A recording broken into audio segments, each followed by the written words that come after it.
The empty chair. What Grant felt.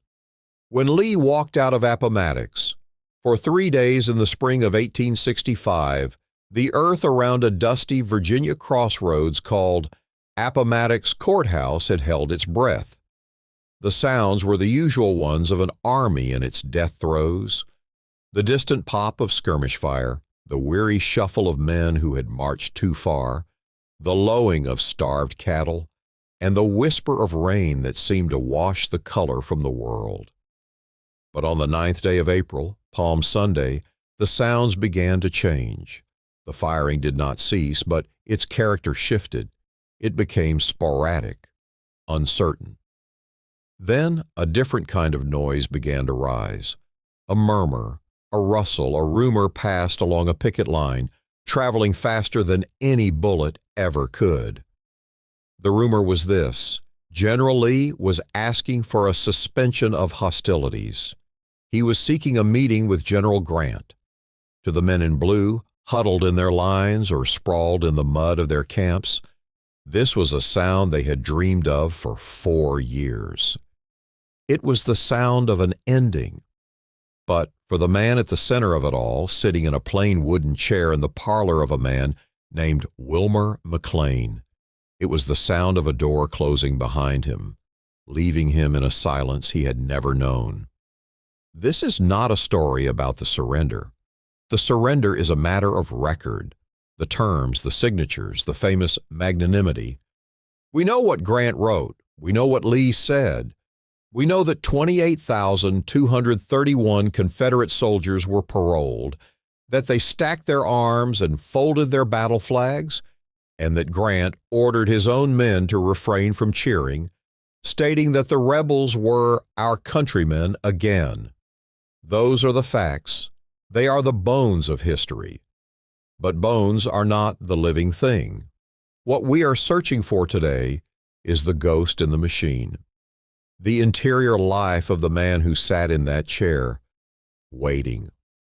What did Ulysses S. Grant feel in the hours between the arrival of Lee's messenger and the moment he watched the man he had hunted for 11 months climb back onto his horse, Traveler, and ride away into a defeated nation? The record tells us what he did. The record is famously sparse on what he felt. Grant, the man of granite, the stoic cigar-smoking bulldog of the Western theater, was not given to displays of emotion. His personal memoirs, written as he was dying of cancer, are a masterpiece of clarity and restraint. He describes the scene at Appomattox with the cool precision of a military report.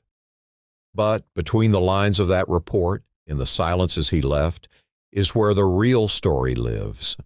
It is a story of a profound emptiness, a story that begins not at Appomattox, but 5 years earlier, in another parlor, with another decision. A young Ulysses Grant in his Mexican-American war uniform, confident. Then a sudden shift, a photograph of Grant in civilian clothes standing outside a tannery in Galena, Illinois, looking lost. The image is slightly out of focus, mirroring a state of mind. The music becomes quieter, more introspective. To understand what Grant felt in that moment of victory, we have to understand the depth of his failures. The Grant who entered the Civil War was not a celebrated general. He was, by his own admission, a failure. A West Point graduate, he had served with distinction in Mexico, but in the years after, the peacetime army had been a slow suffocation. Stationed in remote outposts, separated from his wife, Julia, he had turned to whiskey. The rumors of his drinking, likely exaggerated but rooted in truth, led to his resignation in 1854. He returned to his family a man without a profession. He tried farming.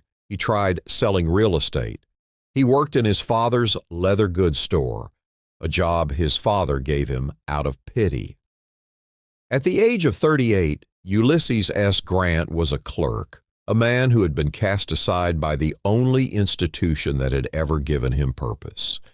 He was, in the eyes of the world and likely in his own, a nullity.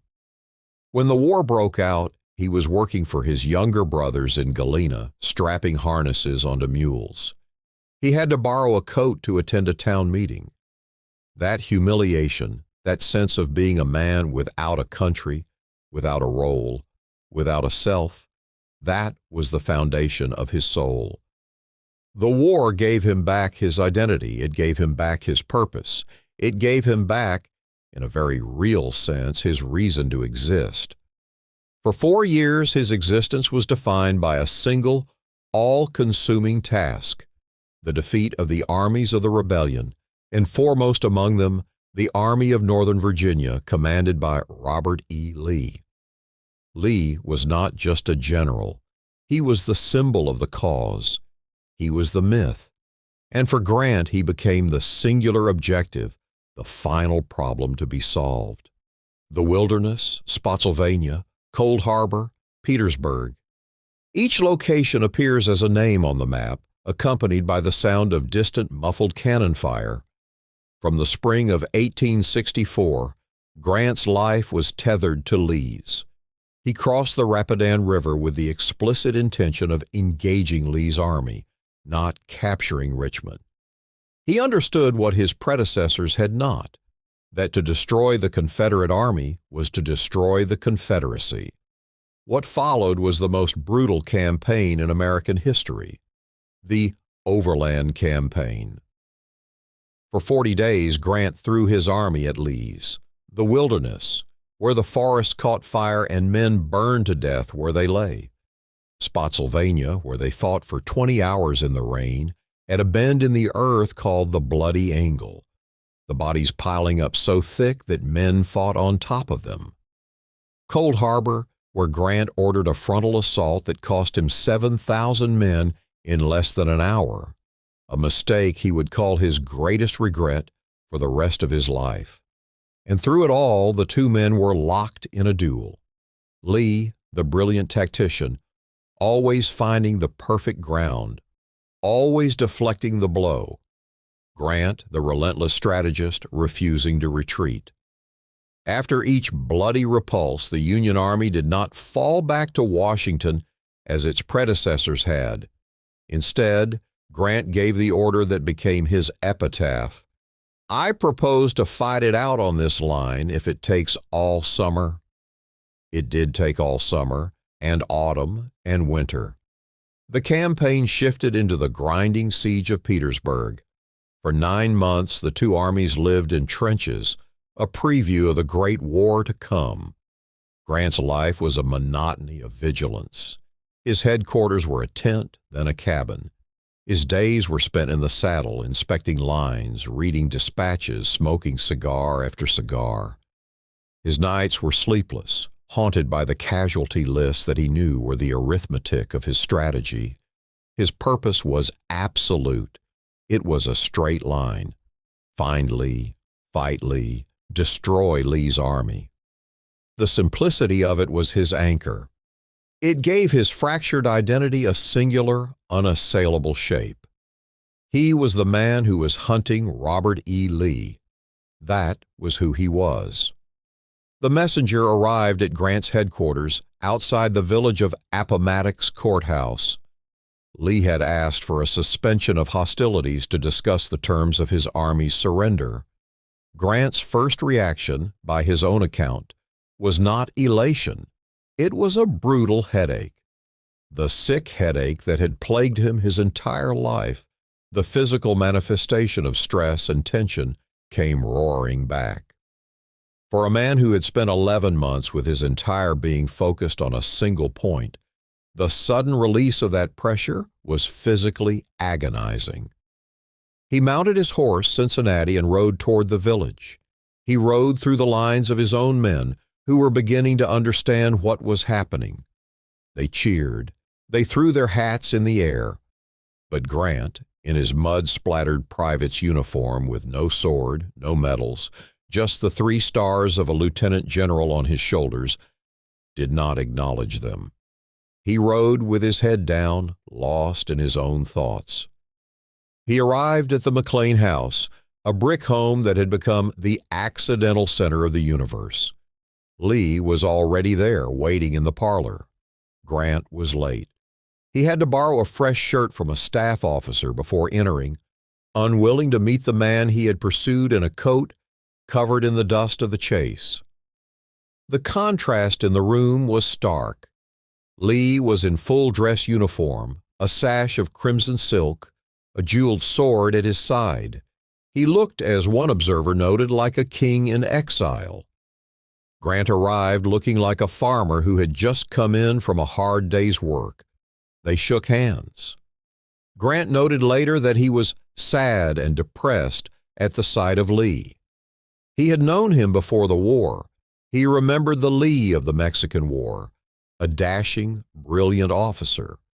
Now he saw a man who looked old, worn down by the weight of a nation's lost cause. They sat, they talked. Grant, the headache still pounding behind his eyes, could not immediately get to the point. He spoke instead of their previous meeting in Mexico nearly 20 years before. He tried to make small talk. Lee, ever the gentleman, gently steered the conversation back to the matter at hand. Grant drafted the terms. He wrote them in pencil on a small writing tablet. The terms were astonishing in their leniency. The officers and men would be paroled. They would surrender their arms and artillery, and then they would be allowed to return to their homes, not to be disturbed by United States authorities so long as they observe their paroles and the laws in force where they may reside. The empty chair at Appomattox was not just Lee's chair. It was the chair Grant sat in after the world had changed. It was the place where the victor sat, not in triumph, but in a silence that was louder than any battle he had ever fought. The victory he had achieved had given him everything: fame, power, the presidency. But in that moment, as he watched his adversary disappear, it also took something irreplaceable. It took the war. And for a man like Ulysses S. Grant, the war was not just a conflict. It was the forge that had remade him. It was the only thing that had ever made sense. He did not hate Robert E. Lee. That was never the nature of his pursuit. He respected him. He feared his skill. He dedicated his every resource to defeating him. But in that pursuit, he found himself.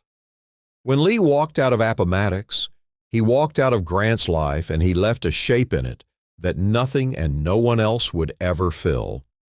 The man who had been a failure, who became a general, who became a president, would spend the rest of his days as a monument to a moment that was already gone. He had won the war. He had saved the Union. But in the quiet of that Virginia parlor, with the sound of a departing horse fading into the spring air, Ulysses S. Grant sat alone with the one thing victory could never provide: a new reason to get up in the morning. Ulysses S. Grant completed his memoirs on July the 20th, 1885. He died 3 days later. The book sold over 300,000 copies and is considered one of the finest works of military autobiography ever written. He is buried in New York City in a tomb overlooking the Hudson River, the largest mausoleum in North America. Robert E. Lee died 5 years after Appomattox, in 1870, having served as the president of Washington College, now Washington and Lee University. When he died, Grant ordered flags at half-staff throughout the federal government. The McLean House in Appomattox fell into disrepair and was dismantled in 1893, intended to be moved to Washington, D.C. as a museum. The plan failed, and the house sat in pieces for decades. It was eventually reconstructed by the National Park Service and dedicated in 1949. The original chair in which Grant sat is now in the collection of the Chicago Historical Society,